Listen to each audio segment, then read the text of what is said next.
Assalamualaikum, Om Swastiastu, Namo Buddhaya, Salam Kebajikan. Kami dari kelompok 5 akan mempresentasikan Flipbox secara online untuk memenuhi tugas akhir mata kuliah pengantar ekonomi dengan dosen pengampu Ibu Apriana Rahmawati. Flipbox ini disusun oleh kami, Ahmad Junaidi Abdillah, Intan Lolita Indriati, Maya Dwinova, Muhammad Amar Hibatullah, Tria Wulandari, dan Sabrina Hasana Aziz. Chapter 1, Perekonomian Sektor Publik. Baik, pertama-tama pada bab 1 ini akan menjelaskan mengenai perekonomian sektor publik. Untuk yang pertama, di sini akan kujelaskan mengenai pengertian dari perekonomian sektor publik, yaitu adalah cabang ilmu ekonomi yang mempelajari peran pemerintah dalam perekonomian dan dampak kebijakan pemerintah dalam bidang fiskal terhadap suatu perekonomian. Sederhananya adalah studi tentang bagaimana pemerintah mempengaruhi kehidupan ekonomi kita sehari-hari. Adapun ciri-ciri perekonomian sektor publik yaitu bersifat non-komersial. Tujuannya adalah kesejahteraan masyarakat, bukan mencari keuntungan.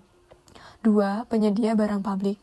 Barang dan jasa seperti jalan raya, pendidikan, keamanan, dan kesehatan disediakan untuk semua orang tanpa memandang kemampuan membayar. Yang ketiga, pengelolaan pajak dan anggaran. Pemerintah mengumpulkan pajak untuk membiayai layanan publik. Keempat, pengaturan dan regulasi, yaitu adalah pemerintah berperan dalam mengatur pasar misalnya melalui kebijakan harga, subsidi, dan regulasi. Kemudian, redistribusi pendapatan melalui pajak progresif dan program bantuan sosial. Sektor publik berupaya mengurangi ketimpangan pendapatan. Kemudian lanjut, pada materi ini terdapat barang publik atau public goods, yaitu adalah barang yang apabila dikonsumsi oleh individu tertentu tidak akan mengurangi konsumsi orang lain akan barang tersebut. Barang publik memiliki dua karakteristik, yaitu yang pertama non-rival, di mana pengguna satu konsumen tidak akan mengurangi kesempatan konsumen lain untuk juga mengonsumsi barang tersebut. Yang kedua, non-excludable. Tidak ada yang dapat menghalangi siapapun untuk mendapatkan manfaat dari barang tersebut. Jadi masuk dari barang publik itu kita bisa mengonsumsi barang tersebut tanpa mengurangi kesempatan orang lain untuk juga memakai. Jadi kita bisa memakainya bersama. Yaitu adalah kemudian barang publik tidak murni. Jadi yang tadi itu adalah barang.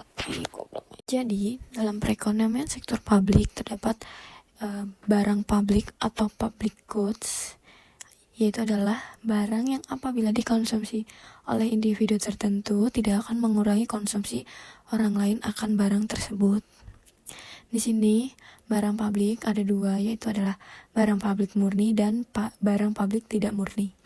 Barang publik murni memiliki dua karakteristik, yaitu adalah non-rival, di mana penggunaan satu konsumen tidak akan mengurangi kesempatan konsumen lain untuk juga mengkonsumsi barang tersebut.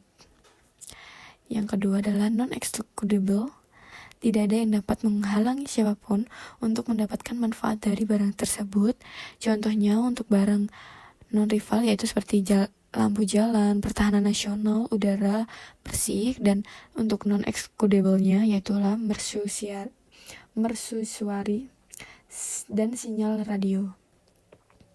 Kemudian ada barang publik tidak murni yang memiliki karakteristik rival, di mana penggunaan barang oleh satu individu dapat mengurangi ketersediaan bagi individu lain. Yang kedua adalah eksklusivitas tertentu. Barang ini dapat dikenakan biaya atau batasan akses, sehingga hanya individu yang membayar yang dapat mengaksesnya. Contoh barang publik tidak murni dengan karakteristik rival yaitu adalah jalan tol yang macet. Jadi kalau jalan tol macet itu kan bisa jadi rival jika macet, dan eksklusif karena membutuhkan pembayaran tol. Kemudian pendidikan bersubsidi, eksklusif bagi penerima manfaat tersebut. Yang ketiga, fasilitas taman bermain berbayar. Rival karena kapasitas terbatas dan eksekutif karena membutuhkan tiket. Jadi untuk barang publik tidak murni itu maksudnya kita masih perlu biaya atau kita dikenai biaya untuk bisa menikmati hal tersebut dan terbatas seperti itu. Kemudian di sini adalah ada peran pemerintah dalam penyediaan barang publik. Yang pertama yaitu adalah pemerintah berperan sebagai pengumpulan dana melalui pajak. Kedua, pemerintah membiayai barang publik dari pajak yang dibayarkan oleh masyarakat. Jadi semua orang berkontribusi sesuai dengan kemampuan mereka. 3. Perencanaan dan implementasi. 4. Pemerintah menentukan prioritas barang publik berdasarkan kebutuhan masyarakat, seperti membangun jalan di daerah terpencil atau menyediakan layanan kesehatan dasar. Yang kelima yaitu adalah pengaturan dan regulasi. Dan yang keenam untuk memastikan bahwa barang publik tetap tersedia dan digunakan secara adil. Pemerintah mengatur distribusi dan penggunaannya. Lalu, barang publik tidak efisien disediakan oleh pasar. Mengapa demikian? Jadi terdapat masalah-masalah yang menyebabkan barang publik ini tidak efisien untuk disediakan oleh pasar. Yang pertama adalah masalah free rider. Dalam sistem pasar, individu atau kelompok bisa menikmati manfaat barang publik tanpa membayar, sehingga sektor swasta kehilangan insentif untuk menyediakannya. Kedua yaitu adalah biaya produksi tinggi. Beberapa barang publik seperti infrastruktur besar memerlukan investasi awal yang besar yang seringkali tidak dapat dipertanggungjawabkan oleh swasta. Kemudian adalah manfaat sosial lebih besar daripada manfaat pribadi. Barang publik memberikan manfaat yang melampaui individu tertentu seperti keamanan atau stabilitas ekonomi, sehingga sektor swasta cenderung tidak tertarik untuk memproduksinya. Seperti itu. Kemudian untuk tantangan dalam penyediaan barang publik, yaitu adalah keterbatasan anggaran, masalah efisiensi dan akuntabilitas, ketidakpuasan masyarakat, eksternalitas negatif, persaingan dengan sektor swasta, dan yang terakhir adalah pengaruh politik dan kebijakan. Namun adapun hal-hal yang mungkin bisa dilakukan, yaitu adalah solusinya dalam penyediaan barang publik. Yang pertama adalah meningkatkan efisiensi dan transparansi dalam mengeluarkan barang publik. Dan yang kedua adalah melakukan penelitian dan analisa kebutuhan masyarakat sebelum memproduksi barang publik. Yang terakhir yaitu adalah memperkuat kerjasama antara pemerintah, masyarakat, dan sektor swasta untuk menciptakan barang publik yang sesuai dengan kebutuhan masyarakat. Barang pribadi atau private goods. Barang pribadi adalah barang yang memiliki sifat berkebalikan dengan barang publik seperti tadi yang sudah dijelaskan. Contoh barang pribadi adalah kue milik seseorang yang dapat digunakan oleh satu konsumen pada satu waktu. Barang pribadi memiliki dua karakteristik, yaitu yang pertama ada rival, yang kedua excludable. Yang pertama rival, penggunaan satu konsumen akan mengurangi kesempatan konsumen lain untuk juga mengkonsumsi barang tersebut.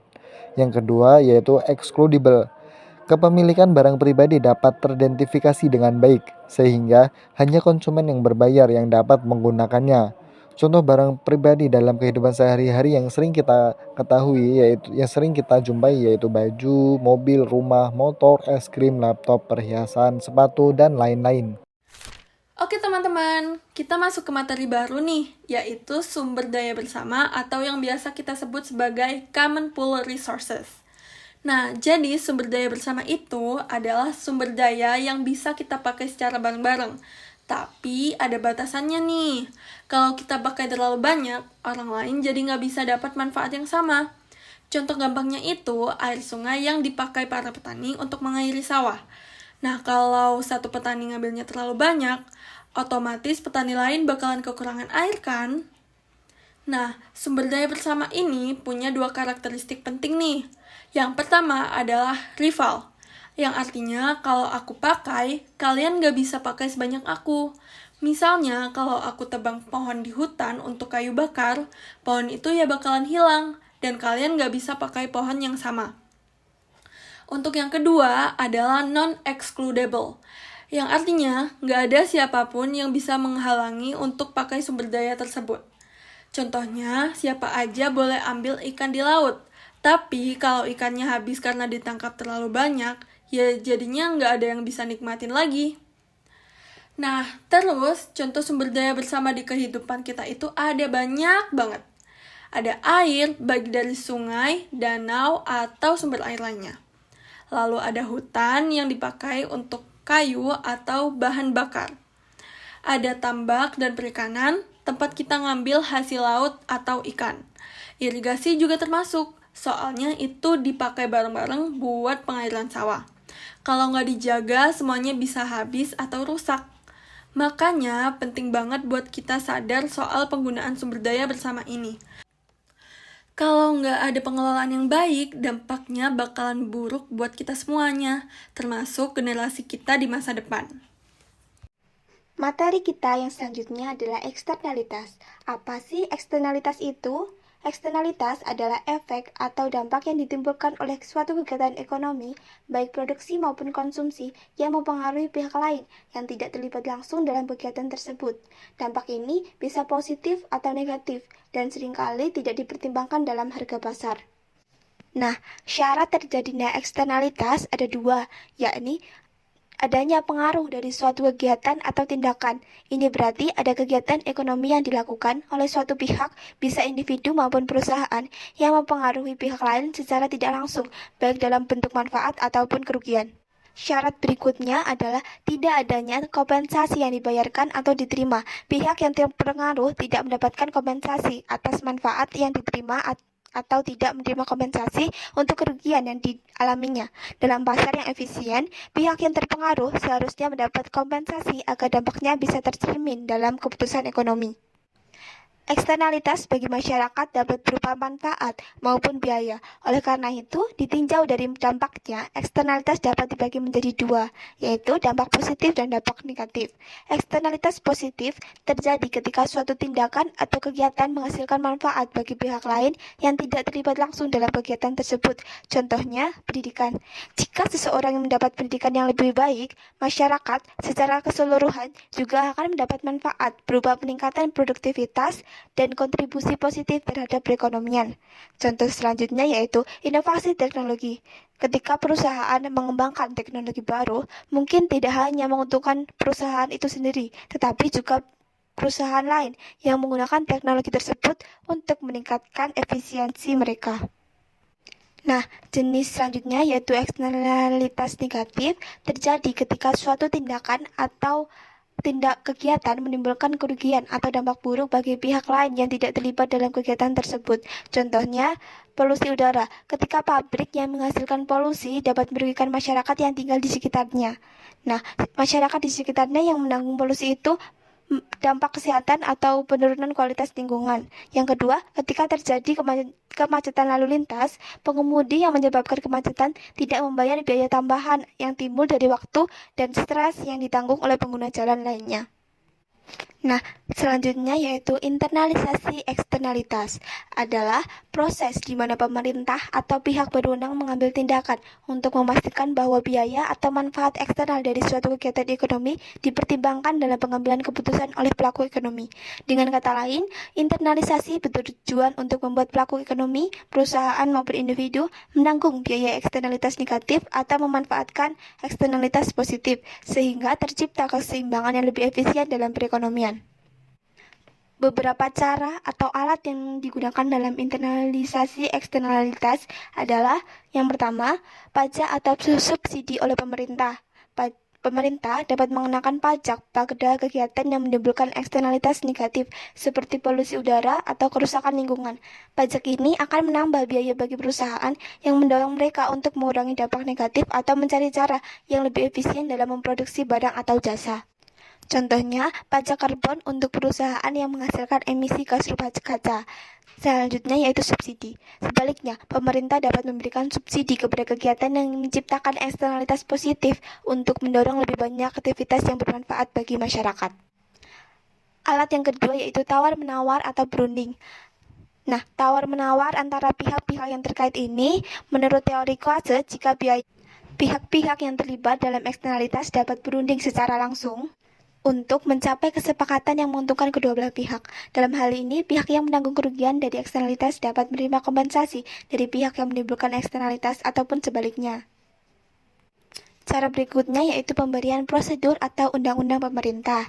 Di sini, pemerintah dapat menetapkan aturan atau standar yang mengharuskan pelaku ekonomi untuk mengurangi atau mengelola dampak eksternalitas. Ini bisa berupa regulasi tentang batasan emisi, pengelolaan limbah, atau standar keselamatan kerja. Contoh dari undang-undang ini adalah Undang-Undang tentang Pengelolaan Sampah, aturan tentang gas buang dari kendaraan, ataupun peraturan yang melarang penggunaan pestisida berbahaya. Cara berikutnya yaitu negosiasi hak guna menekankan eksternalitas. Pemerintah dapat mengalokasikan hak kepemilikan atau hak penggunaan sumber daya tertentu kepada pihak yang memiliki insentif untuk melindungi atau mengelola eksternalitas. Ini memberi pihak-pihak terkait kewenangan untuk memutuskan bagaimana mengelola dampak eksternalitas secara lebih efisien. Contohnya, perusahaan yang memiliki hak untuk mengelola lahan pertanian mungkin juga diberi hak untuk mengurangi polusi atau merawat kualitas tanah secara lebih efisien. Cara yang terakhir yaitu regulasi langsung dari pemerintahan setempat. Pemerintahan daerah seringkali memiliki kebijakan atau regulasi langsung untuk mengelola dampak eksternalitas dalam lingkup yang lebih terbatas, seperti kota atau komunitas. Pengawasan ini bisa meliputi penegakan hukum terkait kualitas udara, suara, atau pengelolaan sampah di tingkat lokal. Contohnya, pemerintahan kota yang mengatur perbatasan waktu untuk pembangunan di area padat penduduk guna mengurangi polusi suara atau peraturan tentang pembuangan sampah di tempat yang tepat. Nah, kesimpulannya, melalui internalisasi eksternalitas, pemerintah atau pihak berwenang mencoba untuk menginternalisasi biaya dan manfaat eksternal dalam keputusan ekonomi. Hal ini penting untuk menciptakan keseimbangan antara kegiatan ekonomi yang efisien dan keadilan sosial, serta memastikan bahwa dampak positif atau negatif yang ditimbulkan oleh suatu kegiatan ekonomi tidak merugikan atau merugikan pihak lain tanpa kompensasi yang sesuai. Dengan menggunakan alat-alat seperti pajak, subsidi, peraturan negosiasi hak, dan regulasi langsung, pemerintah dapat membantu menciptakan pasar yang lebih efisien dan adil.